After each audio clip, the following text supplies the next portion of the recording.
안녕하세요. 다음으로 이제 좀 설명드리고자 하는 건 디지털 뉴딜이라고 들어봤나 모르겠네요. 아마 처음 들어보시는 분도 있을 텐데 요거에 대해서 간단하게 설명드릴게요. 쉽게 이해하는 디지털 뉴딜. 디지털 뉴딜이 무엇인지 쉽게 설명해 드릴 거고 함께 좀 이해하는 시간 가지면 좋을 것 같아요.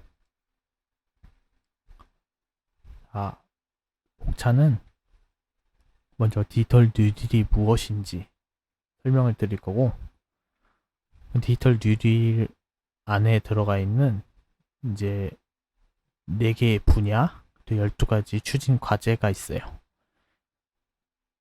아마 이제 디지털 뉴딜이 무엇인지 이제 아시면 이게 이해가 되실 거예요. 그래서 첫 번째 분야, 두 번째 분야, 세 번째 분야, 네 번째 분야 이 순서대로 이제 설명드릴 거고 그 4개의 분야 중에 그리고 또 12개의 과제 중에 5개의 대표 과제가 있는데 간단하게 알려드리고 마무리하겠습니다. 먼저 디지털 뉴딜이 무엇이냐?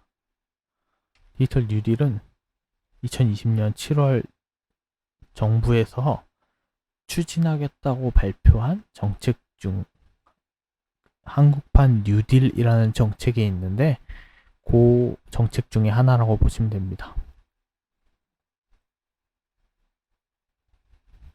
한국판 뉴딜이라고 하는데 일단 먼저 뉴딜에 대해서 먼저 좀 설명드릴게요. 그러니까 한국판 뉴딜, 디지털 뉴딜, 다 뉴딜이라는 이야기가 있는데 뉴딜은 아시는 분들도 있을 텐데 1930년대 대공황 위기가 있었죠. 그때 미국의 루즈벨트 대통령이 추진했던 경제 부흥 정책 중 하나입니다. 즉 일자리를 창출하고 산업화를 좀 촉진하기 위해서 이제 내세운 경제 부흥 정책이죠. 그래서 이제 한국에서는 2020년도에 그 뉴딜 정책을 이제 거기서 이름을 따와서 한국판 뉴딜이다 라고 이제 이름을 지은 거죠. 즉 한국판 플러스 뉴딜, 그러니까 한국에서 진행하는 뉴딜 정책이다 라고 생각하시면 돼요. 간단하게 한국의 경제, 사회를 새롭게 변화시켜서 미래를 준비하자라는 국가 발전 전략 중 하나죠. 그림 보시면은 이제 한국판 뉴 딜, 한국의 강점과 잠재력을 활용해서 새로운 그리고 앞으로의 변화를 대비하는 국가 발전 전략이라는 겁니다. 그럼 왜 그 중에서 디지털 뉴딜이냐 라고 하실 텐데 한국판 뉴딜에는 이제 디지털 뉴딜과 그린 뉴딜이 있어요. 그러니까 디지털적인 변화를 대비하는 정책과 환경적인 부분들을 이제 나타내는 정책이 있는데 그 중에서 저희가 다룰 건 디지털 뉴딜이죠. 왜냐면 저희는 DT를 준비하기 때문에 디지털 뉴딜은 꼭 중요하다고 볼 수 있습니다. 먼저 디지털 신기술 DNA라고 하는데 데이터, 네트워크, AI를 줄여서 이제 표현하는 단어인데 그래서 이 디지털 신기술을 기반으로 일어나는 디지털 전환들은 어떻게 보면 기업에서만 문제가 아니라 국가 경쟁력의 핵심 요소가 될 수 있다라는 거죠. 또한 이제 코로나19로 인해서 지금 비대면화가 지금 확산되고 있고 아직까지도 지금 비대면으로 진행되고 있잖아요. 또 최근에 또 이렇게 비대면으로 많이 바뀌었고 그러다 보니까 디지털 전환이 더 가속화됐고 그러다 보니까 디지털 역량의 중요성이 대두되고 있는 거죠. 우리가 디지털 전환을 선도하기 위해서는 디지털 분야의 대규모의 투자가 반드시 이루어져야 한다라는 게 이제 정부에서 이제 생각한 것이죠. 왜냐면은 이제 디지털 전환이 빠르게 이루어지려면 결국에는 그런 시스템을 바꿔야 되고 환경을 바꿔야 되기 때문에 거기에 들어가는 비용들이 많이 필요하다는 거죠. 보시면은 이제 온라인 소비 그리고 원격 근무가 이제 확산이 되면서 또 이런 부분들이 많이 바뀌어야 되고 또 앞으로 그리고 디지털화 되는 거는 또 어떻게 보면 국가 경쟁의 핵심 요소 그리고 경쟁력이 될 수 있는 거죠. 그리고 또 우리나라 강점이죠. ICT 기반으로 디지털 초격차 확대가 필요한 거죠. 결국에는 이제 디지털 경제가 가속화됨으로써 경제 역동성을 촉진하기 위해서 그럼 디지털적인 변화를 줘보자 이런 거에 지원을 하고 투자를 하자 라고 생각을 해서 디지털 뉴딜을 제안을 하는 거죠. 그러면 이제 어떤 분야에 어떤 과제들, 그러니까 어떤 정책들이 있는지 간단하게만 살펴보고 넘어갈게요. 아까 말했듯이 4개의 분야에 12가지 추진 과제가 있는데 보시면은 아까 말했던 DNA, 그 디지털 신기술이죠. 그것도 생태계를 강화하고 또 교육 인프라 디지털 전환이 필요하고 또 디지털 산업을 육성하고 그러니까 비대면 산업이죠. 이런 것들을 육성하고 SOC 사회 간접 자본이라고 하는데 이제 그거를 디지털화 그러니까 사회의 지금 중점적으로 이제 하는 그런 몇 개의 분야 그러니까 그런 것들을 이제 사회 간접 자본이라고 하는데 그거를 디지털화 해간다 라고 보시면 돼요. 이 뒤에 간단하게 다시 설명드릴게요.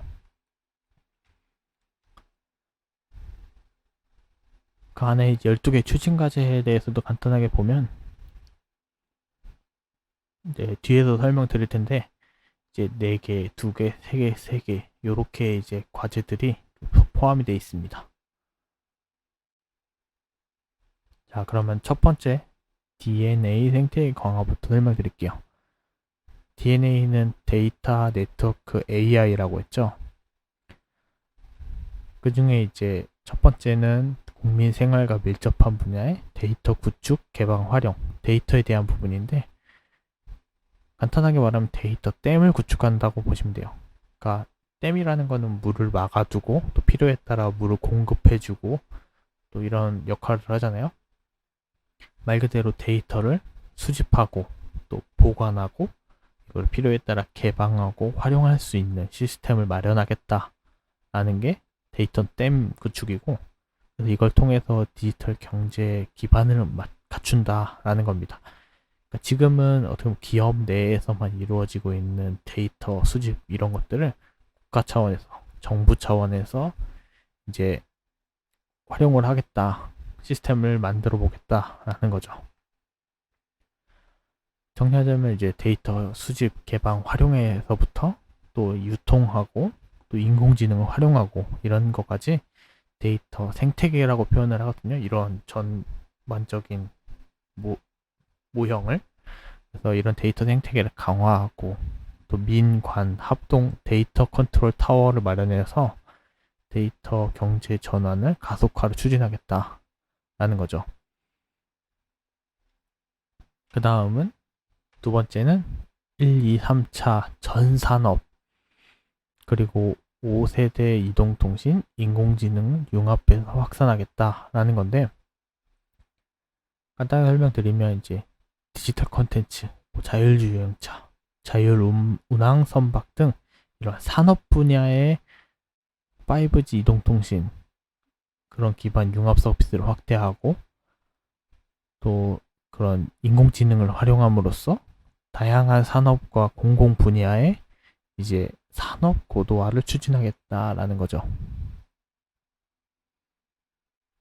그리고 이제 스마트 대한민국 펀드 투자를 통해서 디지털 혁신 기업을 육성하고 6세대 이동통신, 6G 같은 것들을 이제 선도기술 개발을 또 지원해주고 또 인공지능을 활용한 신제품 또는 서비스를 개발할 수 있도록 중소기업의 이런 인공지능 솔루션 구매 바우처를 제공할 계획이다 라고 합니다. 그러니까 어떻게 보면 전 산업에 걸쳐서 5G 혹은 인공지능 이런 것들을 활용해서 이제 앞으로 더 선도되는 기술들을 더 개발하는 걸 또 지원하고 다양한 기업들을 육성하고 이런 솔루션을 또 제공해주고 이런 역할을 하겠다는 거죠. 더불어서 이제 아까 말했던 5G, 인공지능 이런 것들 기반으로 한 AI 정부를 구축하겠다라는 건데 이거는 이제 어떻게 보면 행정적인 부분을 디지털화 시키겠다라고 해서 이제 뭐 비대면 공공 서비스라든지 또 맞춤형 행정 서비스 이런 것들을 제공하고 또 공공 분야의 블록체인 시범 사업도 확대해야겠다 이런 거죠. 더불어서 이제 모든 정부청사에 공공 스마트 업무 환경을 구현할 계획이라고 합니다. 그러니까 이제는 스마트적으로 이제 AI에 기반된 또 그런 5G를 통해서 이런 걸 활용한 또 업무를 할 수 있게끔 구축을 하겠다는 거죠. 그리고 이제 마지막으로 네 번째 K사업 방역체계 구축인데 이거는 뭐 간단하게 말씀드리면 사이버적인 위협에 취약한 중소기업들의 보안 역량을 강화하고 그걸 또 위해서 이제 보안 컨설팅을 또 지원한다든지 해서 이제 보안을 좀 더 높이고 사이버 보안을 더 높이기 위해서 노력하겠다라는 거죠. 지금 이제 원격 근무, 화상 회의가 이제 많아지면서 비대면으로 이제 서비스하는 소프트웨어들이 이제 많아지는데 이런 것들의 이제 보안 취약점을 좀 진단하고 또는 기술들을 또 지원하고 하는 일들을 해보겠다라는 정책입니다.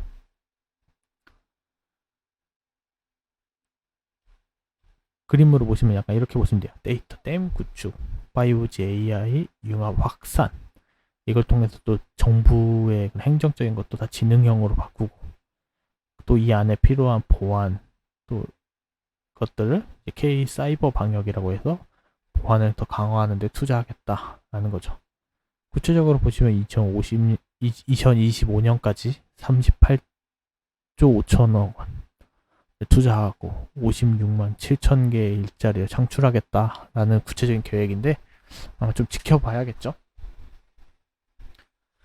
그 다음 두 번째 분야는 교육 인프라의 디지털 전환입니다. 교육 인프라라고 하면은 기본적인 게 당연히 초중고죠. 모든 초중고등학교에 디지털 기반 교육 인프라를 구성하겠다라는 거죠. 왜냐면 지금 다 교육이 비대면으로 이루어지고 있기 때문에 이런 부분들이 필요하다는 거죠. 코로나19로 인해서 대면 수업이 다 비대면으로 전환되고 있고 지금도 다 비대면으로 하고 있죠. 그래서 구체적으로 이제 모든 교실에 와이파이를 구축하고 노후된 PC들, 노트북을 또 교체하고 태블릿 PC를 또 지원해주고 이런 디지털적인 교육 환경을 완비해서 온 오프라인으로 융합 학습 환경을 조성해 보겠다라는 거죠. 그 다음 두 번째는 고등학교를 넘어서 대학 그리고 직업훈련기관 그런 온라인 교육을 강화하겠다라는 겁니다. 온라인 강의 인프라, 콘텐츠 확충 그리고 플랫폼 고도화를 통해서 양질의 온라인 대학 교육, 평생교육, 직업훈련 시스템을 완비하겠다라는 겁니다. 그러니까 처음에 이제 비대면으로 바뀌고 나서 막 대학교 강의가 뭐 별로다, 뭐 교수가 제대로 일 안 한다, 뭐 이런 얘기가 많았잖아요. 이런 것들을 이제 철저하게 이제 양질의 컨텐츠, 그런 교육들을 제공하기 위한 시스템을 국가 차원에서 좀 지원을 하겠다라는 거죠. 자, 그 다음 세 번째 분야는 비대면 산업 육성입니다. 어떻게 보면 이제 다 비대면으로 전환되는 부분들이 많기 때문에 산업적인 부분에서, 그러니까 교육 말고 이번엔 산업적인 측면에서 비대면 산업을 좀 키워나가겠다라는 거죠. 첫 번째가 제일 중요한 거죠. 의료, 스마트 의료 및 돌봄 인프라 구축. 요새 이제 코로나 사태에서 이제 감염병 위험이 있죠. 그래서 의료진과 환자 접촉하는 거 이런 부분들에 민감하기 때문에 그래서 이런 거에서 보호할 뿐만 아니라 의료 편의를 제공하기 위해서 스마트 의료 인프라를 구축하고 빈틈없이 건강관리를 할 수 있게 비대면 의료 시범사업 인프라도 확충하겠다라는 겁니다. 사실 기존에 이제 많은 기업에서 이런 의료를 이제 디지털화하기 위해서 많이 이제 바뀌고 있고, 지금 대부분 대학병원이나 아니면 큰 병원들 가면 이제 디지털화돼서 이제 뭐 핸드폰으로 이렇게 뭔가 체크를 한다거나 뭐 예약을 한다거나 검진을 받을 수 있거나 이런 식으로 좀 디지털화된 시스템이 많이 이루어져 있는데, 이거를 이제 국가 차원에서 좀 지원을 하겠다라는 거죠. 두 번째, 중소기업의 원격 근무 확산입니다. 사실 지금 이제 대부분 대기업들은 다 원격 근무하고 집에서 재택 근무를 하면서 이제 그런 기업이 운영이 되고 있는데, 중소기업들은 그렇지 못한 기업들이 많거든요. 왜냐면은 시스템이 제대로 안 돼 있거나 환경 구축이 어려워서, 혹은 업무 자체가 좀 그런 업무가 아니어서. 근데 이제 그런 것들을 중소기업이 원격 근무를 할 수 있도록 인프라와 컨설팅을 좀 지원해주고, 또 전국 중소 또 벤처기업들이 또 밀집된 그 주요 거점에, 그러니까 뭐 중소기업이 모여있는 그런 지점에 공동으로 활용할 수 있는 화상회의실 이런 것들을 또 만들거나, 또 디지털 워크 기술 개발도 지원을 해보겠다라는 의미입니다.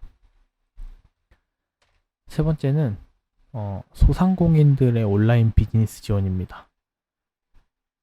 요새는 다 온라인으로 뭔가 구매하고 뭔가 판매하고 이런 것들이 많이 이루어지는데, 아직 많은 소상공인들이 지금 되게 힘들어 하잖아요. 온라인 비대면화가 되면서. 그런 것들을 이제 소상인들을 위해서 온라인 판로 지원, 그러니까 팔 수 있는 그런 길을 만들어준다는 거죠. 그리고 사업장 및 제조 설비 등 스마트화를 할 수 있도록 지원하고, 비대면화, 디지털화에 대응할 수 있게 경쟁력을 좀 올릴 수 있는 그런 계획을 좀 세우고 있다고 합니다. 그래서 간단하게 이제 그림으로 정리를 하자면, 교육, 의료, 또 그런 근무적인 부분, 그러니까 기업적인 부분, 또 비즈니스 이런 부분에 있어서 디지털화 그리고 비대면이 지금 확산되고 있기 때문에 이런 부분들을 많이 지원을 하겠다라는 겁니다. 마지막 네 번째 분야는 사회 간접 자본 SOC라고 부르는 건데, 이거를 디지털화 하겠다라는 건데, 일단 먼저 4대 분야 핵심 인프라 디지털 관리 체계 구축이라고 합니다.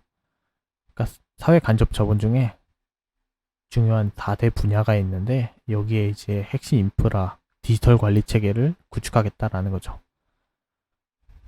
보시면은 안전하고 편리한 국민 생활을 위해서 우리가 삶에서 볼 수 있는 도로, 철만, 항만, 이게 되게 핵심 기반 시설이거든요. 이런 것들이 중요한데, 이런 것들을 디지털화하고 또 효율적인 재난 예방 시스템 그리고 대응 시스템을 마련하겠다라는 겁니다. 첫 번째는 교통 부분에 있어서 아까 말했던 도로, 철만, 항만, 공항 이런 부분들이 효율적인 교통망 구축을 위해서 디지털화 시키겠다. 디지털 관리 체계를 만들어서 이제 좀 더 편리하고 또 효율적이고 안전하게 그런 부분들을 관리하겠다라는 거죠.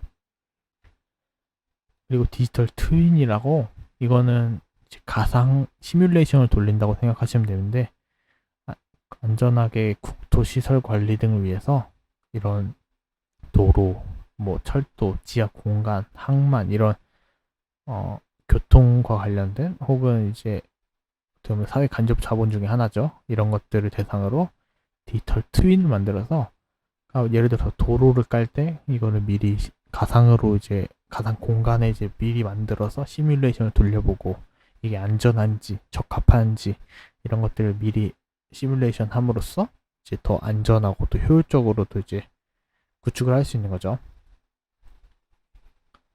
그 다음은 수자원인데, 국가의 하천, 저수지, 댐 이런 것들에 대해서 사람이 이게 뭔가 직접 손으로 가서 뭔가 하는 게 아니라 원격 제어 시스템을 통해서 또 상시 모니터링을 할 수 있고, 또 원격으로 사람이 직접 하지 않아도 또 자율적으로 이제 게 관리가 되게대로 이런 체계를 구축하겠다라는 거죠.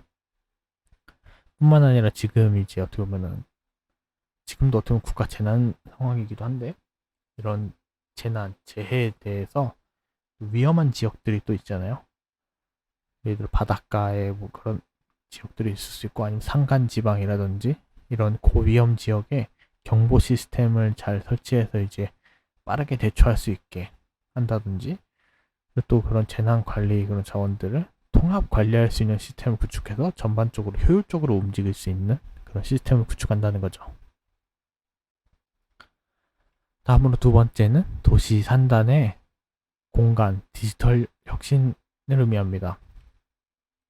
이건 좀 더 이제 와닿은 부분일 수도 있는데, 좀 더 안전하고 편리한 생활 여건을 조성하고, 또 기업들의 경쟁력을 또 강화하기 위해서 우리가 생활하는 공간, 또 업무하는 공간을 디지털화시키고 함으로써 스마트 시티, 스마트 산단을 만들어 가겠다라는 거죠.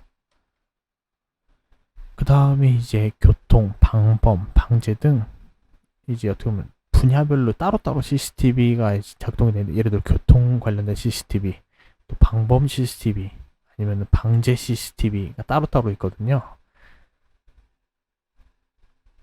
근데 요거를 이제 연계를 한 지자체 CCTV 통합 플랫폼을 구축해서 좀 더 효율적으로 관리할 수 있게 한다거나, 그리고 이런 산단 운영을 효율화하고 또 입주하는 기업들의 생산성을 또 올리기 위해서 또 제조 검정 혁신이 가능한 스마트 산단도 구축하겠다라는 거죠.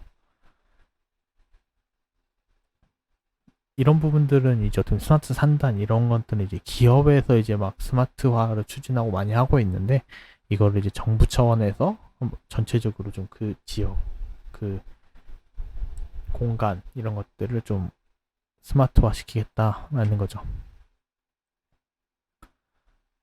세 번째는 아까랑 좀 이어지는 부분인데, 스마트 물류체계 구축입니다. 아까 말했던 스마트 산단 이런 것들과 좀 이어지는 건데, 어떻게 최적 배송, 이거는 좀 소비자의 측면에서 소비자가 또 편리하게 또 이제 구매하고, 또 아니면 그런 물류 시스템의 경쟁력을 강화하기 위해서 4차 산업혁명 기술을 좀 활용해서, AI, 빅데이터 이런 것들을 활용해서 스마트 물류 인프라를 확충하겠다라는 거고, 또 신속한 이런 물류 서비스를 제공하기 위해서 스마트 물류 단지와 센터를 확충하고 항만 물류 인프라의 디지털화를 추진하겠다라는 거죠. 아까 말했던 거와 좀 이어지는 거죠. 그러니까 사회 간접 자본을 디지털화 시킴으로써 그런 핵심적인 분야, 도로, 항만, 철만 이런 부분들에 있어서 디지털화 시작으로 또 도시, 산단 그 공간 자체의 디지털적인 혁신을 또 일어나고, 스마트 물류 서비스를 또 이제 통해서 또 소비자들이 더 편리하게 이용할 수 있는 물류의 디지털화 추진하겠다라는 거죠. 그리고 이런 첨단 물류 기술을 개발과 또 이런 현장 적용을 위해서 실증도 추진하겠다. 그러니까 현장에 맞게 딱 디지털 할 수 있도록 이런 것들을 잘 해보겠다라는 거죠. 그러면 저희가 이제 12개의 과제를 다 살펴봤는데, 그 중에서 5개의 대표 과제를 뽑아볼게요. 첫 번째는 데이터 댐. 말 그대로 데이터를 관리하는 댐을 만들겠다라는 거고, 컨트롤 타워죠. 이런 것들을 만들어 보겠다. 그리고 정부의 지능화, 즉 AI 정부를 꾸려서 이제 정부 업무, 행정 업무 이런 것들을 이제 스마트화 시키겠다라는 거죠. 그 다음에 중요한 또 의료 분야에 있어서 스마트 의료 인프라 이게 또 중요하죠. 그리고 네 번째는 아까 말한 사회 간접 자본이라고 하는데, 이게 국가 안전 기반 시설이라고도 표현을 해요. 그거의 또 디지털화를 통해서 이런 사회 전반적인 산업적인 부분에서의 디지털화 하겠다.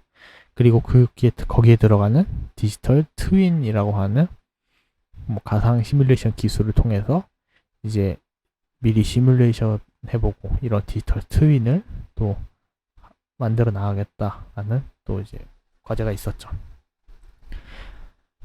이렇게 이제 디지털 뉴딜이라는 정부에서 이제 내세운 정책들의 세부 내용들을 조금 살펴봤는데,